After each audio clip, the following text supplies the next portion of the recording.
नमस्कार, प्रणाम। मैं अविनाश। वारदात तक के एक नए एपिसोड में जो आज आप लोगों के साथ मैं कहानी लेकर प्रस्तुत हुआ हूँ। ये कहानी वाकई अपने आप में इतनी रोचक है जिसको सुनने के बाद वाकई आपको यकीन नहीं होगा, आप सोचने पे मजबूर हो जाएंगे कि एक लड़की के साथ इस प्रकार की हैवानियत हो सकती है जिसकी कोई कल्पना भी नहीं कर सकता। कहानी शुरू करूँ उससे पहले आप लोगों से प्रतिदिन की तरह एक विनती है, एक गुजारिश है कि जितने हमारे भाई-बहन चैनल पे नए आए हुए हैं, इस वारदात तक के परिवार में जुड़े और हमारे परिवार का हिस्सा बने। क्योंकि चैनल अभी नया है तो आप लोगों को प्यार और सपोर्ट की ज़रूरत है। तो प्लीज़ आप लोगों से गुजारिश है, रिक्वेस्ट है, विनती है कि चैनल को सब्सक्राइब करके और हमारे वारदात तक के इस परिवार में जुड़े और हमारा साथ दें। कहानी अच्छी लगे तो कहानी को लाइक करें और अपने दोस्तों, अपने रिश्तेदारों में शेयर करें ताकि जैसी वारदातें हो रही हैं, ऐसी किसी के भी परिवार, किसी के बच्चे के साथ ना हो। तो आप लोगों से इसीलिए गुजारिश है कि वीडियो को ज़्यादा से ज़्यादा शेयर करें।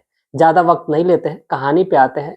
एक बात ज़रूरी आपको बता दूँ कि कहानी के जो आने का समय है, प्रतिदिन शाम के 7:30 बजे है। आप आ करके कहानी देख सकते हैं। चैनल को सब्सक्राइब करके बेल आइकन को जब प्रेस कर लेंगे तो 7:30 बजे आपके मोबाइल पर नोटिफिकेशन आ जाएगा। तो चलिए आज की कहानी शुरू करते हैं।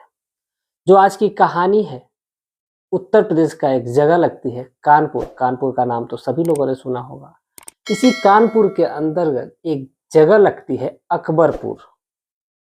इसी अकबरपुर, या बहुत सारे लोग कमेंट करेंगे कि अकबरपुर तो अलग जगह है। हाँ, अलग जगह है, लेकिन ये कानपुर के अंदर एक जगह है, एक गांव जैसे कह लें। उस कस्बे का नाम है अकबरपुर और वहीं पर एक थाना लगता है, सिकरी थाना। इसी सिकरी थाने के अंदर एक परिवार रहता है और ये परिवार जो है, इस परिवार में जिसके मुखिया का नाम राजेश होता है और जो उसकी परिवार की जो पत्नी होती है राजेश की, वो होती है रीमा। जो रीमा नाम की पत्नी है वो अपनी बेटी को, जिसकी उम्र महज अभी लगभग 5 साल की बच्ची को लेकर के वो थाने पहुंचती है। और थाने पहुंचने के बाद वहाँ के जो एसएचओ होते हैं अरविंद सिंह सर से वो सारी बातें बताती है। और बताने के बाद वहाँ पर वो रो रही है, बिलख रही है कि उसकी बेटी के साथ ऐसी दरिंदगी की गई है जिसकी कभी वो कल्पना ही नहीं कर सकती है।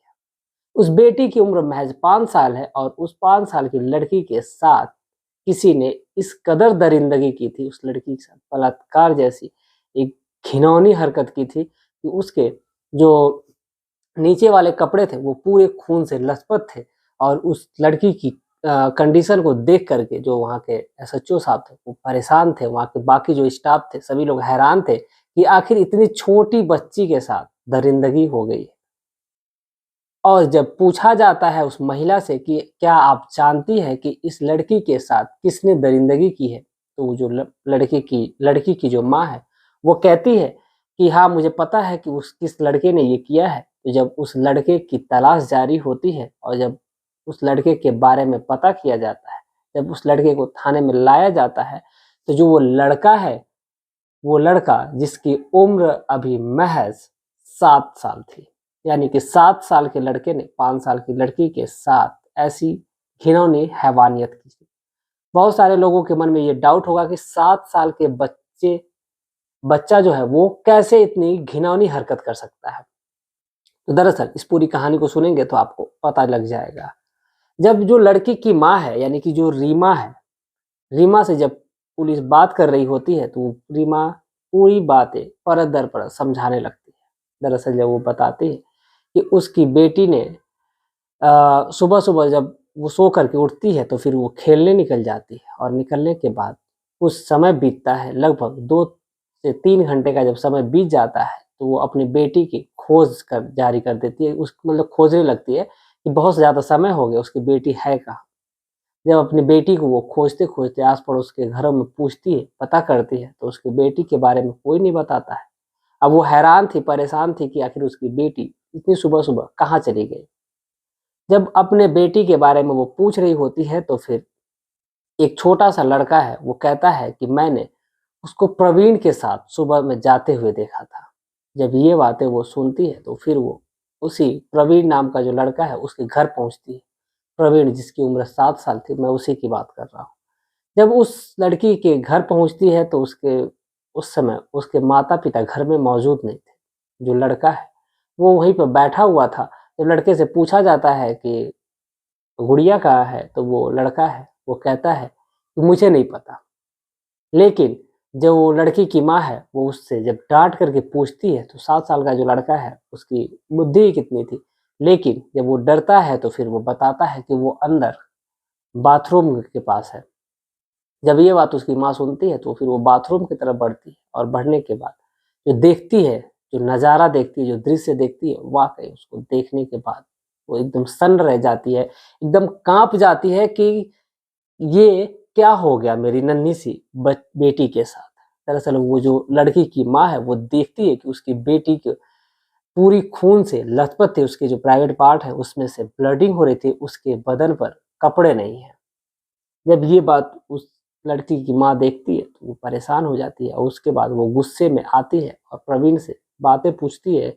वो कुछ नहीं बोलता है, तो गुस्से में उसकी माँ उसे मार भी देती है और मारने के बाद फिर वो अपनी बेटी को उठाती है, कपड़े पहनाती है और पहना करके वो सीधे थाने लेकर के पहुँचती है। जब थाने लेकर के पहुँचती है, तो जो पुलिस है, अब उस प्रवीण नाम के लड़के को और उसके परिवार को बुलाया जाता है और जब परिवार के लोग भी जब आते हैं, तो जब उनसे बात की चीत पुलिस करती है, तो एसएचओ साहब जो करते हैं, तो वो कहते हैं कि साहब मेरे मेरे बेटे की उम्र तो महज़ अभी 7 साल है, वो ऐसी घिनौनी हरकत कर ही नहीं सकता।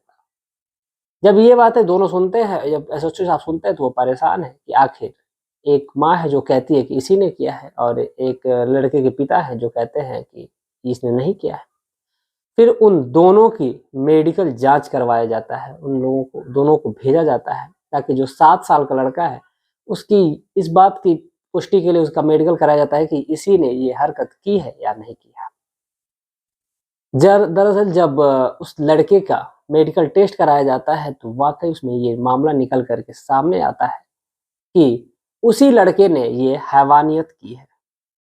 जब उस लड़के के बारे में और पता किया जाता है, गाँव में जब छानबीन के दौरान जब पूछताछ उस लड़के के बारे में की जाती है, तो उस लड़के के बारे में लोगों ने जो बताया, उसको सुनने के बाद जो पुलिस थी वो परेशान थी कि आखिर एक परिवार के जो मुखिया हैं, उन्होंने अपने बेटे को मोबाइल दे रखी थी और जो उनका लड़का है, वो लड़का उसी में गलत-गलत वीडियो देखता था क्योंकि उसके जो संगति के लड़के थे, वो लगभग 17-18 साल के थे, 15 से ऊपर के थे और लगभग उनकी संगत में रहते-रहते ये बिगड़ गया था और पॉर्न वीडियो देखने की वजह से उसके मन में उत्तेजना जागृत होती थी।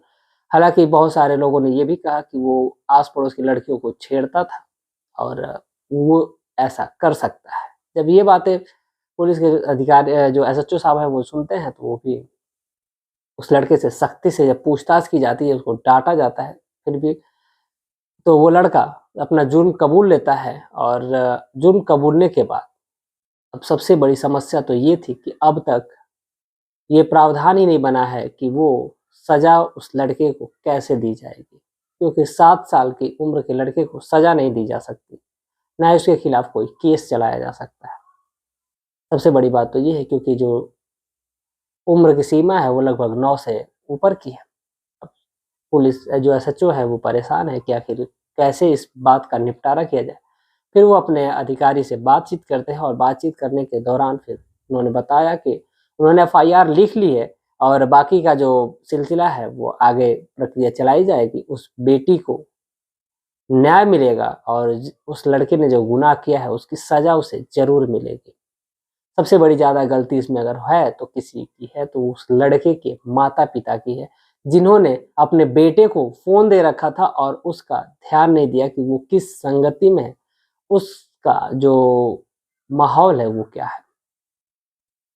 बाकी जो यहाँ का जो एसएचओ साहब थे, उन्होंने अपनी कार्रवाई को आगे बढ़ाया है और देखिए क्या होता है आगे, जैसा भी होगा हम आपको अपडेट दे देंगे। इस पूरे घटनाक्रम को सुनाने का उद्देश्य हमारा किसी की भावनाओं को ठेस पहुंचाना नहीं है, बल्कि आपको जागरूक और सतर्क करना है। आप जहां रहें, स्वस्थ रहें और सुरक्षित रहें।